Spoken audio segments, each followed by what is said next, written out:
my heart is to be able to connect and offer something that's meaningful and lasting, that hopefully you guys can connect with and be inspired by and change your life in a positive way. I think that's our goal, right? We're supposed to continue. Luke and I were talking about that before church this morning, how we need to continually be growing. We need to continually be, what's this Bible say, growing from glory to glory. That doesn't stop. And we're talking about how, when you're a little kid, you talk about grown-ups, and you think of adults as grown-ups, and you kind of aspire to become a grown-up, and I think probably all of us would have a little different picture in our minds, in our child's mind, of what it means to be a grown-up. But I think in large part, as a child, for me personally, I would have thought of a grown-up as somebody that's, grown up, and kind of having arrived at some point of growing that is now they're grown up. And Luke and I were just discussing this morning, how the reality as we've come to understand it is that doesn't happen. It's like you grow, and then you grow, and then you grow, and you hopefully stay standing up, while you grow, but you never really grow to a point where it's like, okay, now I've learned all that there is to learn, and now I'm grown up, and now I'm ready to just, what is that scripture that talks about the guy that, built bigger barns so that he could house his plenty, and then he sat back and said, okay, now I'm going to sit back and relax and do nothing and let my soul enjoy this bounty because I have all that I need. Well, then he died that night, if I remember correctly. So we never really get to the point where we can, to our own benefit anyway, stop growing. It's never like, now I've arrived at a point where I'm good enough. So kind of that's my heart this morning, is to just prod us on, and me included. And so the title of my message this morning is Don't Take the Rage Bait. And there's three main topics that I want to talk about in that context. And number one is be self-aware. Number two is be humble. And number three is be curious. So there's three B's that we want to discuss this morning. And don't take the rage bait. What is that? Well, let's break it down a little bit. Bait. What is bait? Somebody give me an example of bait. A worm. It's a worm, yeah. That's a good example. Yeah, stick it on a hook, right? Anybody else? Any other examples of bait? Right? Something that entices you. So I actually have an example of bait. Years ago, we have a store in Tullahoma, retail location. Years ago, I would go in the store in the mornings after being closed all night, and I would find boxes of cereal knocked off the shelf and bottles of juice knocked off the shelf. First I thought, boy, we've got a mouse in here or something. And I thought, but it's a cereal box. And then it's a juice bottle. It's like, this is one big rat or something. And then it's like, okay, we have an issue because there were some big objects being moved around consistently every night. And I was like, okay, I better catch up with this critter. And then I actually found some, what's a polite way of saying poop? I can't think of one, so I'll just say poop. I found some poop, and it looked a lot like raccoon. I thought, aha, it's a raccoon. We've got a big warehouse door. We leave it open a lot during the day. So there's a raccoon in this store, and he's tearing things up, and I better catch up with him. So I Googled, okay, what's a good bait for raccoon? And one actually that popped up that I had readily available is cat food, with cans of cat food. And so I went and I bought a box trap, and so cat food became bait, right? The purpose of the cat food in there is to entice this raccoon to come in there to eat, and then lo and behold, I had no real desire to feed the critter. I had the desire to trap him. And so, lo and behold, then he steps on that thing and he's trapped. So I was excited. I put this trap out and I had my cat food. It was all set and we closed. Kind of a weird feeling, this had went on for a week. And so you come in the morning and you're like, there's some massive critter wandering around here. And then you open and you just hope it doesn't show itself during the day, and it didn't. And anyway, so I locked up and I went home and I was excited to maybe be getting to the bottom of this. And the next morning I came in and the trap was closed and there was something in there. Well, there's a cat in the trap. Well, the cat food worked real well. That was appropriate bait, right? And somehow a cat had wandered in, and it was very grateful to be let back out. And so I learned a few lessons there. Maybe don't leave the warehouse door open as much. But that's the power of bait. Like, bait is really never for the good of the critter. It's to entrap. It's to, like the worm, it's to catch a fish. And so rage bait is a term that I don't know how long that has been around. But it's something, James and I were discussing this when we were in Idaho. It's something that I feel like is a fairly new concept as far as conceptualizing it anyway. It's probably been going on for years. But we talk about rage bait. Like, how many of you have heard that term? Like, you're rage baiting me. Is anybody? Thank you. Okay. All right, so maybe I need to talk over here a little more. No. Like, rage baiting is a thing. Like, people talk about, you're rage baiting me. And I did some Google search, and sure enough, it's exactly what it sounds like. Rage bait is literally exactly how it sounds. It's using rage to bait someone to click. Because, there are people, it's a multi-billion, and I can't wrap my mind around. It's hard for me to conceptualize 100,000, million, billion, trillion. Like, I just know a billion is a lot. So I don't know how to describe how a lot it is, but it's a lot. It's a multi-billion-dollar industry. Clicking. It literally is. There are people who are making millions of dollars simply by creating content that people either scroll through and watch or click on.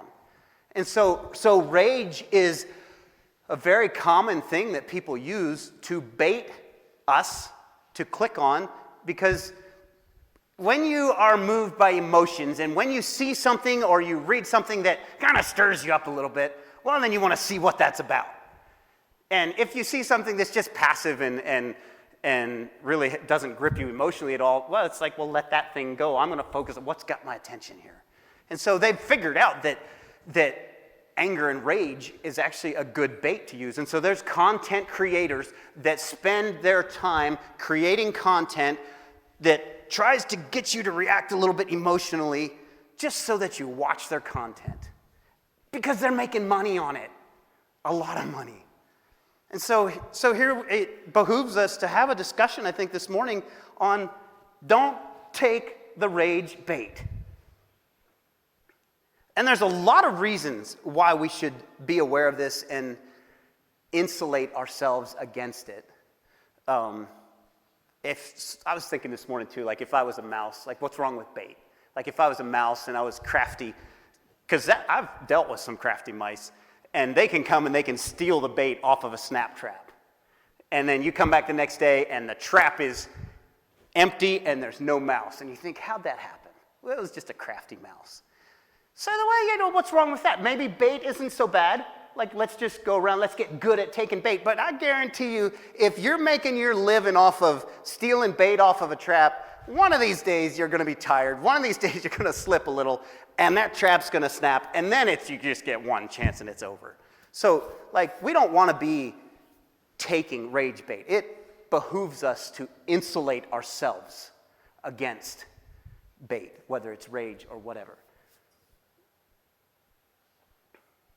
So that's what we want to talk about this morning and just kind of unpack a few things that we can maybe add to our base of knowledge to help us to maneuver this, what would you say, precarious sometimes season of life. Like right in your back pocket, you've got a phone and you've got access to all sorts of catastrophe as well as phenomenal information and resources.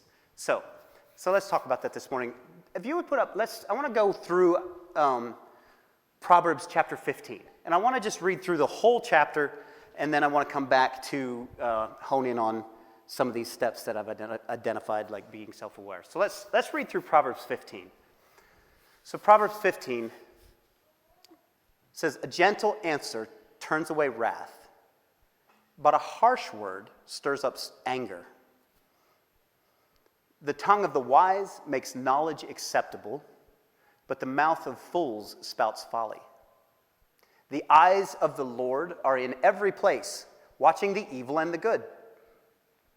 A soothing tongue is a tree of life, but perversion in it crushes the spirit. A fool rejects his father's discipline, but he who regards reproof is sensible. Great wealth is in the house of the righteous, but trouble is in the income of the wicked. The lips of the wise spread knowledge, but the hearts of fools are not so.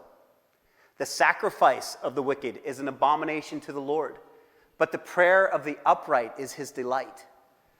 The way of the wicked is an abomination to the Lord, but he loves one who pursues righteousness.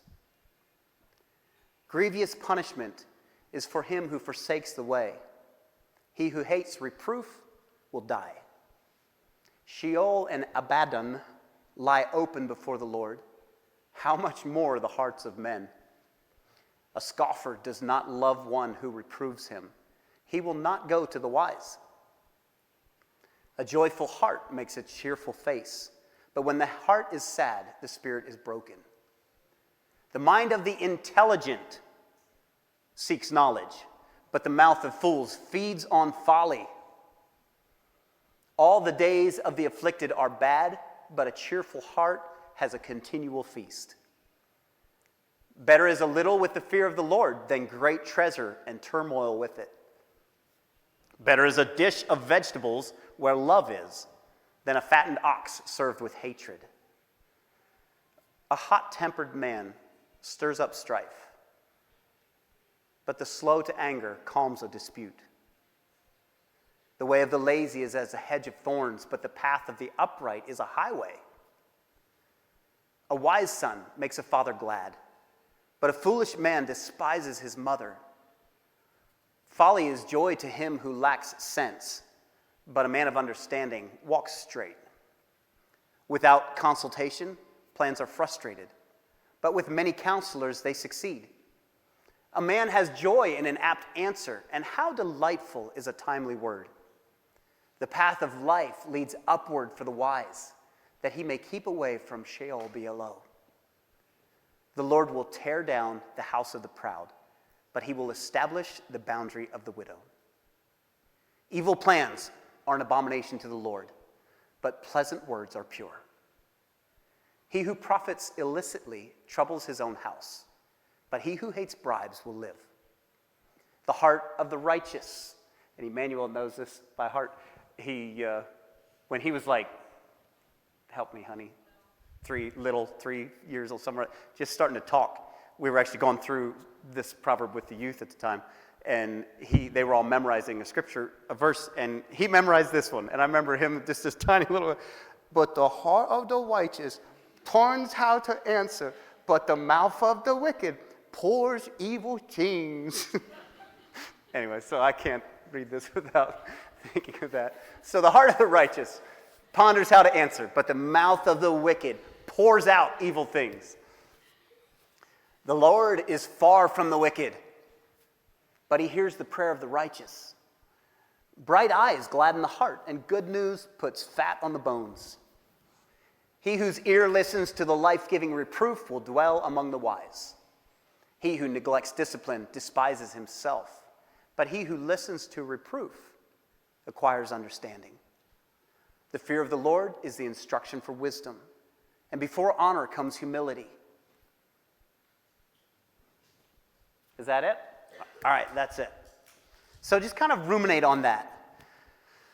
Let those truths of Scripture just kind of settle in with you, and then we're going to go back and revisit a few of them as we come to a close later on. And I thought it was interesting, James, this was kind of on my heart to this message and really honing in on Proverbs, and then you shared last week, one day anyway, that's what you guys have on your hearts for the youth. I think you went through Proverbs 1 this week, and maybe are endeavoring to to work your way through Proverbs. I just thought that's cool how the Lord kind of put the same thing on both of our hearts at the same basic time. All right, so don't take the rage bait, and we're going to be talking about being self-aware. So, like, what is that? Like, you might think, well, that's an easy one, like, be self-aware. How simple is that? Like, just be aware of myself? Like, maybe if I had to be aware of what's going on in Peru or Baghdad or something, that'd be a little more difficult because I'm in Winchester, Tennessee. But being self-aware, on the surface, that could seem simple, and you may think, well, that's easy. But if that's what you think, you're wrong. Being self-aware is phenomenally difficult, and I can illustrate that probably through the scripture that talks about, let no man say when he's tempted that I'm being tempted by God. But it says each of us is tempted when we're dragged away by our own lust. And so there's you and me, like us, we're a lot more complex than what's on the surface. Our conscious level is we'll call that surface. And who you are, and even your consciousness, is a lot more complex than just what you're thinking about at the moment. And the things that are deep inside of us, the things that are down in our hearts somewhere, really are what drive us and really have an effect. And those things we're not conscious of. Those things we have to be intentional to like study ourselves, to figure out like what's going on in there. Like, what am I about? Why am I doing these things? Because if I'm doing something, I mean, can any of you identify with this, where you do something and then you're like, what was that? Like, why did I say that? Or why did I act that way? Or why did I do that? Like, where'd that come from? What was that? Well, thank you. I know I have. Like, I've spent too much amount of time being like, where'd that come from? What was that? And then there's times where I love the honesty of teenagers. Catastrophe strikes. And they're like, what? How'd that happen? Like, where'd it come from? Like, that wasn't me. Like, not my fault. I think that's our default response, I think, in a lot of ways when we're teenagers. And I say I'm no longer a teenager, but I was one not long ago. And I kind of remember that. It's like, wow, what evil has befallen me? Where'd this thing come from? Well, the reality is, yeah, I had a part in that. I kind of had some responsibility there. And that part of a little bit of responsibility that we have in catastrophe that comes upon us, it's good to look for those things and be aware of them so that you can change them, so that you don't repeat these processes of catastrophe, if you will. So being self-aware is really not as simple as what it seems like on the surface. Like if every time I'm tempted, it's because I'm being dragged away by my own lust, then that means there's things going on inside of me that I need to bring to my conscious awareness and refine and deal with. Because when you're tempted, I mean, that kind of implies that you don't want to do the thing that you're being enticed to do, right? I mean, how many of you would say, when your alarm rings in the morning early because you decided you're going to get up early and you're going to read your Bible? How many of you, when your alarm is ringing, you'd say, boy, I'm being tempted to get up. I'm being tempted to get up right now and read my Bible. We don't use that. Like, just to talk about being tempted kind of implies that it's something that you shouldn't do, right? Like, we're not tempted to do the things that we really should do. And yet, there is this part of us when we're tempted that draws us. And so that's that part of us, I think, that I wanted to highlight, that it's important to look inside and be honest with yourself and be like, hey, what am I feeling? Like, not just what am I thinking conscious level, but like, what am I feeling? What's going on inside of me? What's been my previous experience with this? And the reason that I bring this all into the picture in this discussion of rage bait, don't take the rage bait, is because I feel like one of the first things that you need to do to insulate yourself against reacting, because we're talking about respond, don't react. And one of the first things that you need to do in order to respond instead of react is to recognize, hey, I'm being stirred up here.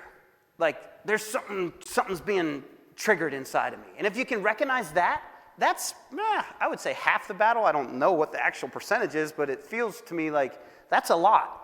Like if somebody comes to you and they say something provocative, trying to stir you up, if you can recognize that was provocative and I feel stirred up, well, you've got a lot better chance of responding well than if you just be like, rah, you know? So be self-aware so that you can respond and not react. And Jefferson Fisher, I enjoy reading his material. He wrote a book, Your Next Conversation. And he talks a lot in there, and this is a quote from him. It says, let your breath be your first word. He talks about it as a conversational breath. Really, that's kind of can be applied universally in a lot of ways. If somebody asks you a question, they say, what do you think about the war in Iran?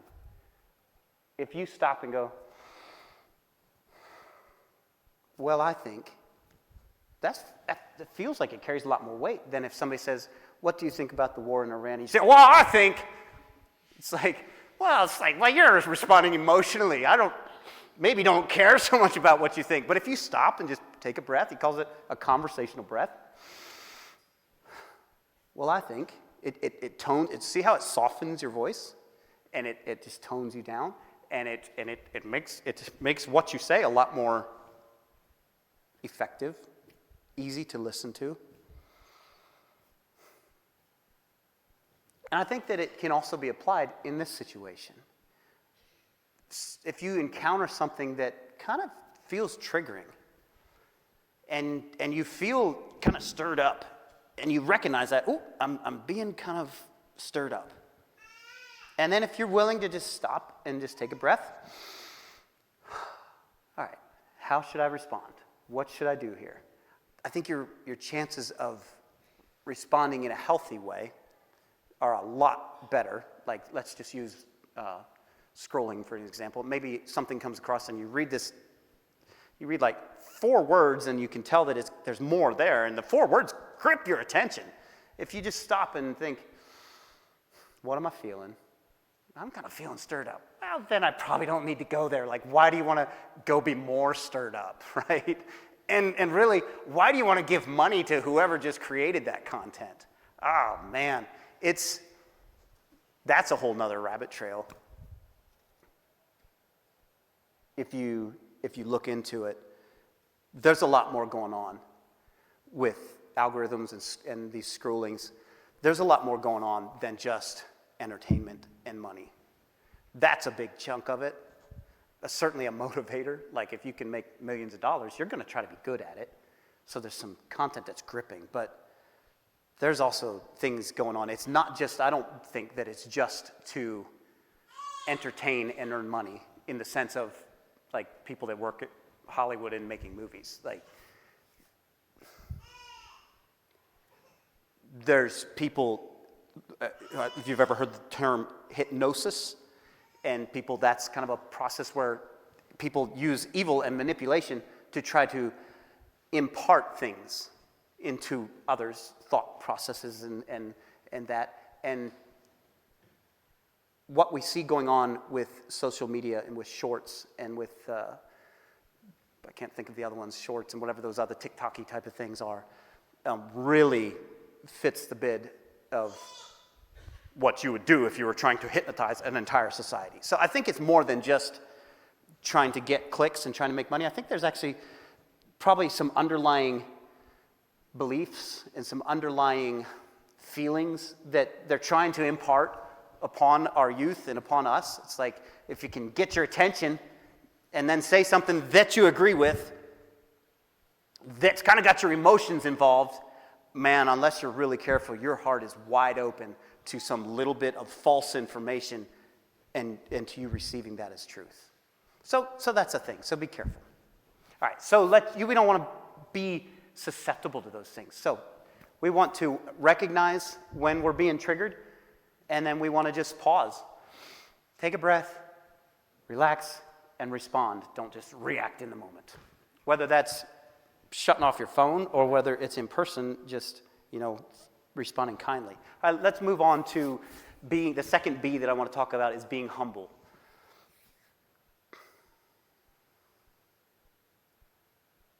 So y'all can see the quote there by Jordan Peterson that I think is kind of summarizes this concept fairly well.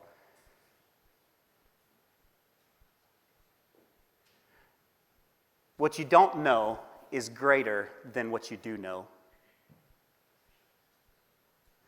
And you need to know what you don't know.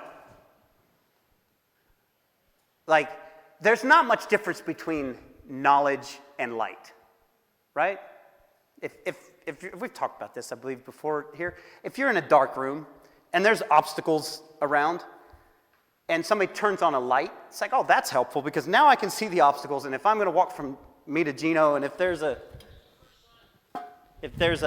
thing of tissues and I'm walking, I can see it and I can walk around it or step over it or whatever. But if it's pitch dark or if I turn around and I don't see it, I'm going to step on that thing or be tripped up. And that's a very small obstacle.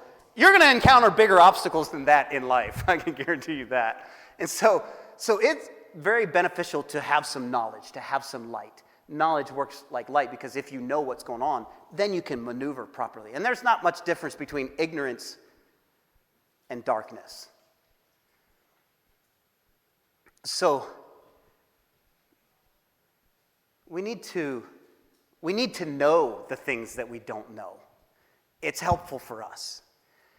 And the first step to learning something is to understand that you don't know it. Like, I think that speaks for itself. So, when pride enters our hearts and our minds, then there tends to be a tendency to feel like, hey, I've got this. Like, don't need to hear from you because I already know. Or I don't need you to show me because I can do it already. Like, I can do it better than you, right? Like, that's kind of the essence of pride. And so it's important for us to walk in humility. And how does humility tie into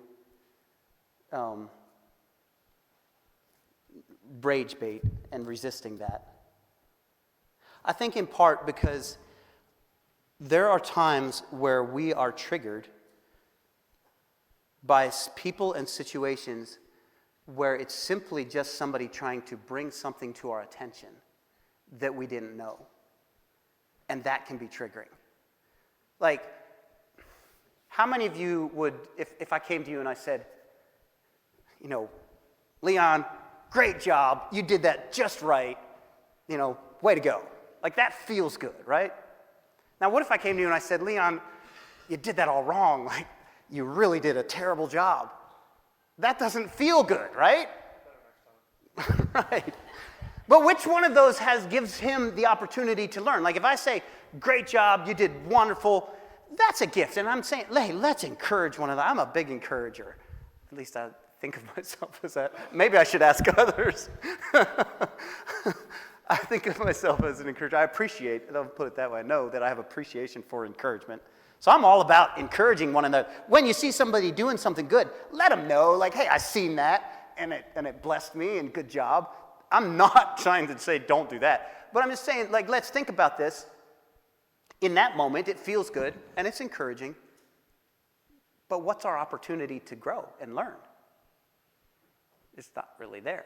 But if somebody says, hey, you really did a terrible job, and in fact, you did that wrong. Well, now it's like, okay, well, tell me. Like, what did I do wrong? There's an opportunity to learn something, to gain some knowledge. It's like, hey, you've just brought to my attention something that I don't know. Well, what is it? And so then you can learn and you can grow, right? And so, but that takes an element of humility. It's like if you come to me and you're like, dude, you did it all wrong. That was terrible. That's going to hurt a little. And so it takes some humility for me to be like, well, hey, tell me, what did I do wrong? So then we're going to move on to be curious. And here's where it gets really sticky. And this really ties directly with humility, because you have to be willing to learn if you're going to learn. I mean, at least that's been my experience. I don't know. I know, like, there was times in my life where my mom was I was homeschooled, where my mom was trying to teach me something. It's like, here, learn this thing. I'm like, yeah, but I'm never going to use that the rest of my life. Why would I learn it? Well, because you have to. But that's not enough of a reason for me, Mom. I'm 14. Like, let me go work or something. And it's like, I could maybe memorize it, but as far as actually like learning it, like taking that and making it part of me, unless I wanted to learn something, I didn't really learn it. And then one of those things was spelling. I was still fairly terrible. Probably, actually, I could be rated as terrible, and maybe even catastrophically terrible at spelling. Like, spelling was just not my thing. I got offered a fishing trip that wasn't spelling. That was multiplication. I was going to say I got offered a fishing trip if I learned to spell these certain words and I didn't accomplish it, but that was different. Spelling was never my strong point, and I just didn't like it. And I didn't learn in school. But do you know, and I can spell a few words now, not a lot. Because of our phones, well, here I am, because of, I was doing just what I said teenagers do, because of our phones, right? I'm off playing the reality. But phones certainly make it easier in the auto-check spelling. But do you know that most of what I learned to spell was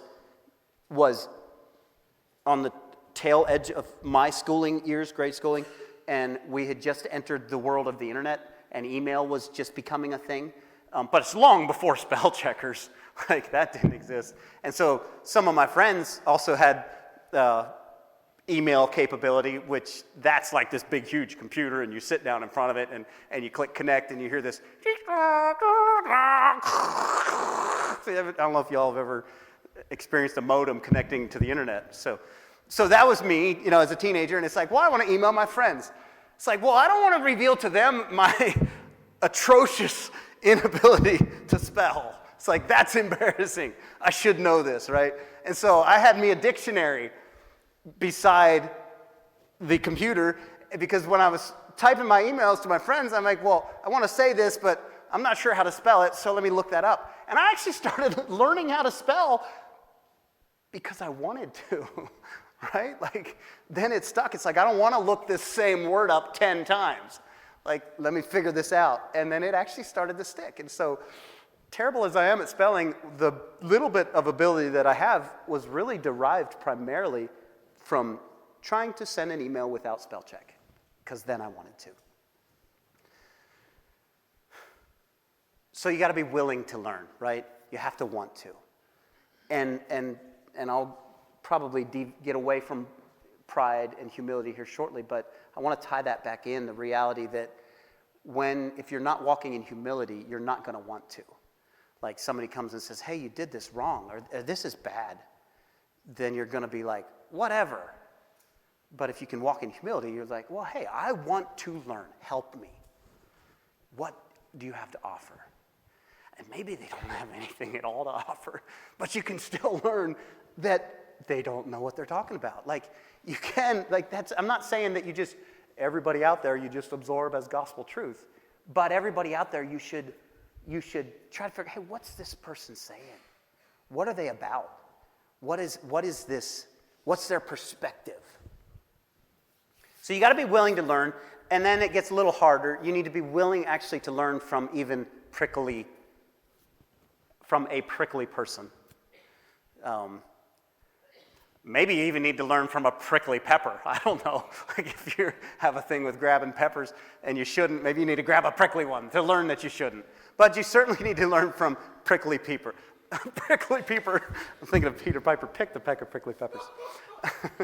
All right, prickly people. What do I mean by prickly people? So it'd be nice if all of society and all of humanity had really great communication skills. I admire Jefferson Fisher's communication skills. It'd be nice, like, if everybody had that amount of knowledge, and self-awareness, and experience. He's a lawyer, so he's had a lot of experience. But the reality is, we experience life as that's not the case. There's a lot of people that have zero training and time desiring to learn how to communicate. And you're going to encounter those people. And those people may know the thing that you need to know and you don't. And if you're not able to learn from them, you may miss out on that gift, on that opportunity. And so somebody maybe they were raised in a family where all they saw, like, to transfer information was yelling and screaming. Like, that's out there. And so they grew up not knowing a different way. And when they see something and they want to bring correction, maybe that's all they know how to do is like holler and yell and scream and use foul language maybe even. And that's not good and that's not right. But it doesn't necessarily mean that what they're saying is wrong. It just may be true. And it just may be that light that we talked about. It just may be that battery that you need to connect with the other knowledge that you have that's going to make that flashlight turn on, to bring all the pieces together. And you may be able to pick that up from a prickly person because maybe their perspective is accurate. It's certainly different than yours, than mine. So we need to be able to learn from prickly people and prickly peppers. This one is tough, I think. We need to be able to learn from an inexperienced person. What if you have 20 years experience in a certain field? Architecture.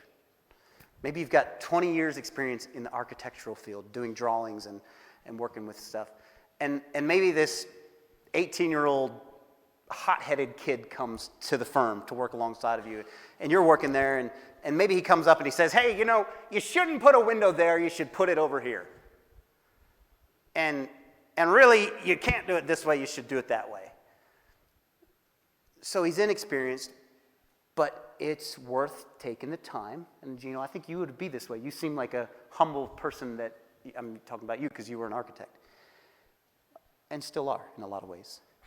But a humble person that's able to... And I'm prickly. No, not prickly. We won't go there.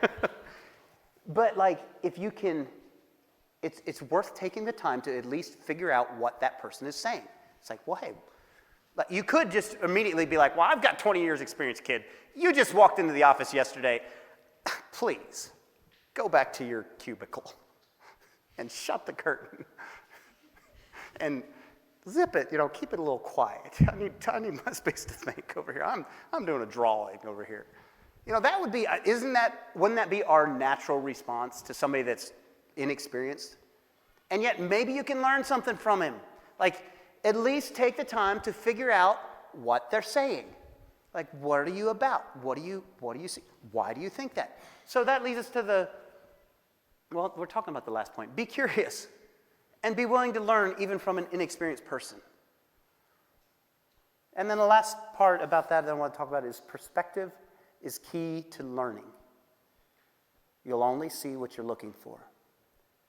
And we talked about that actually in decent amount of length already with my spelling story that I hadn't intended to stand up here and blab out to y'all that I'm a terrible speller. Hopefully your respect for me hasn't dropped terribly. Maybe I'll learn to be a good speller. So we talked about that already, but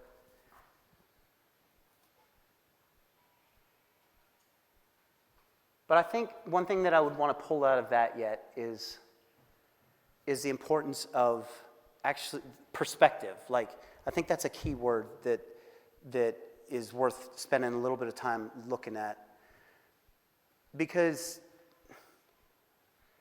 if you really want to learn from somebody, as I've pondered this throughout the week, I feel like it's a lot deeper than just receiving information. Because we can receive information and our brains can sort that out and either good or bad and may just digest out something that's positive. But perspective, I think, is real key. And so when somebody's bringing maybe correction to you and you've kind of felt yourself bristle a little and you've taken a breath and you've decided, I want to hear, I want to listen, I want to learn, I want to be humble and curious. Then I think it's also helpful to try to figure out what is this person's perspective. Like, what are they seeing? And you can ask questions to figure that out and be like, hey, well, how did you think of this? Or what are you seeing here? Or what has been your previous experience that would cause you to say this? Like, if you can really hone in on somebody else's perspective, what they're seeing, that's I feel like that's a really big key to actually adding that perspective to your own life. It's not just a matter of, let me listen to the information you're sharing, but it's like, let me see what's the heart of what you're saying. What are you seeing? What are you doing? Because perspective is a powerful thing. Like, you pretty much see what you're looking for. We've talked about that. If I would tell you all to look around and count how many green items you see in the church. And if we would spend some time doing that, and then I'd say, well, how many red things did you see? Most of you would be like, well, none, maybe one or two. But you're looking for green, so that's what you saw. So if you can see, like, what is this person seeing? Not just what are they saying, but what's their perspective? I want to be looking for that. Then there's a lot better chance that that's what I'm going to see. All right, so we're wrapping up here. Let's go back to Proverbs chapter 15, verse 1, Delbert. I think I've got that isolated if you want to throw that up there. And I just want to unpack a little bit more of this.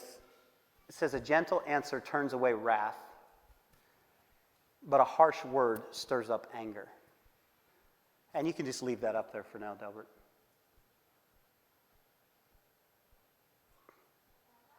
Let that sink in for a bit. A gentle answer turns away wrath, but a harsh word stirs up anger.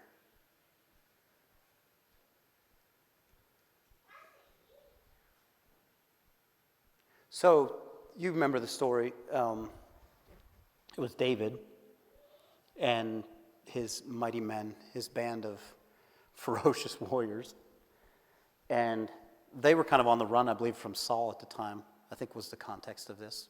Maybe it was Absalom. One of the times when he was on the run. I should know that, but anyway. And there was this dude named Nabal, I believe, in the vicinity. And Nabal was a fairly wealthy man with a lot of assets. And David and his men they were out there in the wilderness anyway, and they kind of helped to look out for this man for whatever reason, to look out for him and his livestock and his assets. And then it came a day, I forget if there was a feast or something, where they were needing a little bit of something. And so David sent messengers to Nabal, and they said, hey, we've been helping to protect your people. We've been kind of the good guys out here in this wilderness, and we've been friendly to you, and we have a need. Would you please give us some food and some things? And Nabal responded in an extremely harsh way. He was like, there's a lot of guys, if I'm paraphrasing, this is just from memory. Basically, he said, there's a lot of guys that have left their masters, and I think he was indicating because David was on the run from Saul. And he said, who are you? Like, why would I do anything like that? And so the messengers went back and they told David, this is what he said. Y'all have read the story or heard it probably. What did it do? It stirred up anger. And David said, okay, no problem. Men, gird on your swords. We're going down to this guy.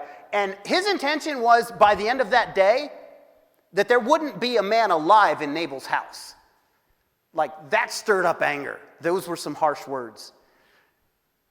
Probably not a good idea, right? On Nabal's count. Like, not a good idea. Words are powerful. And then we know the rest of the story. Abigail came, Nabal's wife, and said, hey, he's a madman, basically. Like, don't listen to him. Here's the things you need. I wasn't there when your messengers came, or I'd have sent this with them. And then it all ended well. And then there's another story that I want to look at in Judges, where we can see the example of, so that's our example of a harsh word stirring up strife. There's another example in Scripture that I want to look at where we see a gentle answer turning away wrath, a gentle answer in humility. And so let's read Judges, I believe it's chapter 8. Is it 8, Albert? Is that? Okay, Judges chapter 8, starting in verse 1. Now this, I'm sorry, I'll give a little context. This is Gideon, and Gideon, you know the story. He had his 300 men, and they went and they routed the Midianites, and the Midianites was a massive army, and they routed the Midianites, and then they were chasing them, and then Gideon called for all of Israel to come help the chase, and there were several kings, don't remember their names, and the tribe of Ephraim was one that came when they were called, and they pursued, and Ephraim actually caught up with two of these Midianite kings and ended their experience on earth.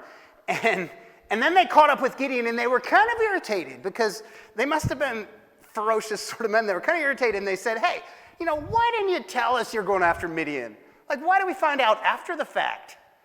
And they were kind of irritated, and that's where we jump in here. Chapter 8, verse 1. It says, then the men of Ephraim said to him, what is this thing you have done to us, not calling us when you went to fight against Midian? And they contended with him vigorously. But he said to them, what have I done now in comparison with you? Is not the gleaning of the grapes of Ephraim better than the vintage of Abiezer? God has given the leaders of Midian, Oreb and Zeb, into your hands. And what was I able to do in comparison with you? And then their anger toward him subsided when he said that. Do you see the connection of humility that Gideon expressed in that moment of, like, they contended with him vigorously, and he's like, hey, yeah, it was just me and 300, and we stormed the entire camp of Midian and routed them, and then while they're running away, you caught up to them and killed a couple of them. What did I do? What was I able to accomplish compared to you? That sure could have been the perspective, right? But instead, he was humble, and he flipped it, and he's like, hey, you got the kings. You got quite literally both of their heads. It's like, all I did is put them on the run. What did I do in comparison with you? And then look, it says, their anger toward him subsided when he said that. Nabal said, who are you? Whatever. And his life almost ended because of it. Gideon said, what was I able to do? God gave you the greatest gift. He said it, and then their anger subsided. So it's important. It's important what we say. It's important that we use a soft answer if we encounter wrath.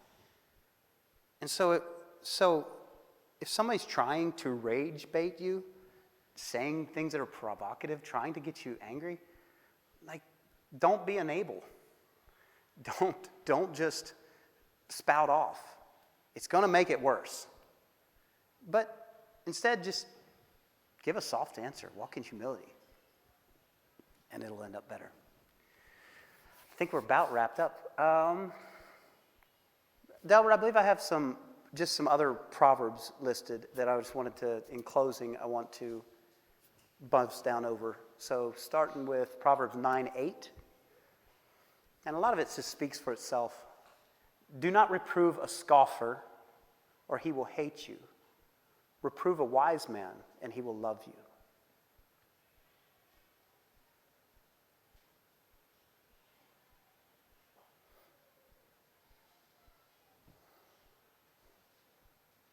That's powerful. Reprove a wise man, and he'll love you. But if you reprove a scoffer, he'll hate you. Now, why is a wise man going to love you? Because you've given him a gift, a reproof. And why is the scoffer going to hate you? Because he's arrogant and his pride has been hurt, right? All right. Proverbs 12:1. Whoever loves discipline loves knowledge, but he who hates reproof is stupid. Ouch. And then Proverbs, I think it goes back to 15. Looking back here at 15:1 again. A gentle answer turns away wrath, but a harsh word stirs up anger. A fool rejects his father's discipline, but he who regards reproof is sensible.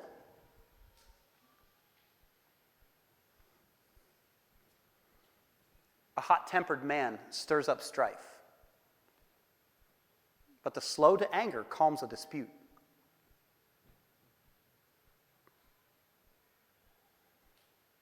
And a man who hardens his neck after much reproof will suddenly be broken beyond remedy.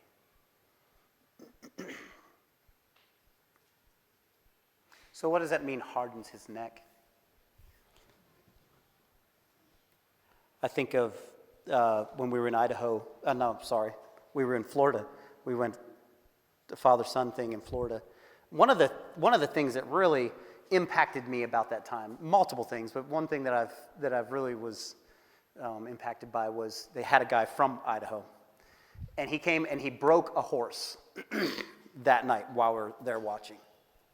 And when they had this horse in a corral, and when he entered the corral, the horse was wild. He couldn't go up to it and touch it because it didn't know what he was about, and it was scared of him. It had spent its life in pastures and on its own. It had never been handled or taught to be handled by a human. So it's like, hey, what is this threat? And so one of the things that he said that was important to him, that he was looking for, is when the horse would look at him. And he just basically, and this dude was he in his 60s or upper 50s, 55 maybe? Anyway, he was not a young man. He'd said his age. He was not, and I actually talked to him a little bit afterward. It was like, yeah, getting in close, it's like you could really tell this is not a young man. And he's out there with this horse and just as calm as could be, and he would get the horse to jog around the thing and jog around the thing. And then he'd stop and he'd let it.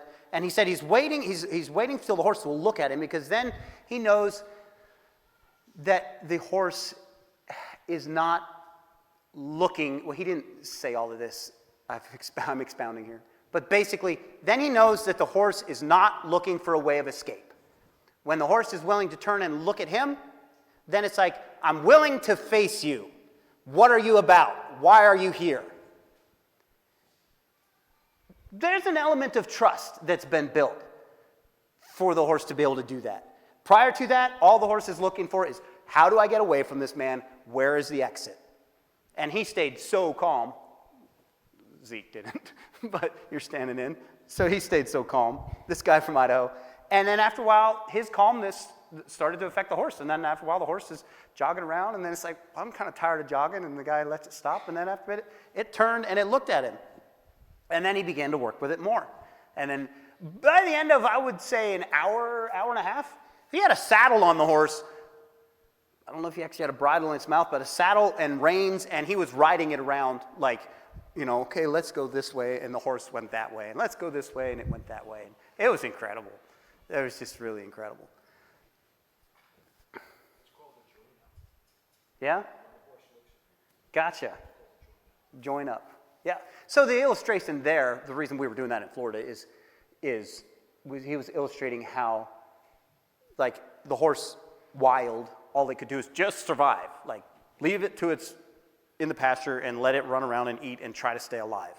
But then after it's been broken and learned to submit to him and to other humans, well, now it can be ridden, it can go anywhere, like it can experience life in a lot fuller way. And so the challenge is for us to be willing to submit to the Lord, not to just try to stay where we feel comfortable, but to be willing to submit to the Lord and allow him to dictate where we go, when we go there, and how we go there. And that may sound scary to lay down all those rights, but the reality is it's a lot better than staying on your own. And so the stiffening of the neck, I think in some ways refers to us refusing to turn and, what was that phrase you used? Join up with the Lord. It's like the Lord is there trying to connect with us. He means us no harm. And yet we tend to resist. And yet we tend to just stiffen our necks and be like, no, I got to have it my way. And so we don't want to harden our necks.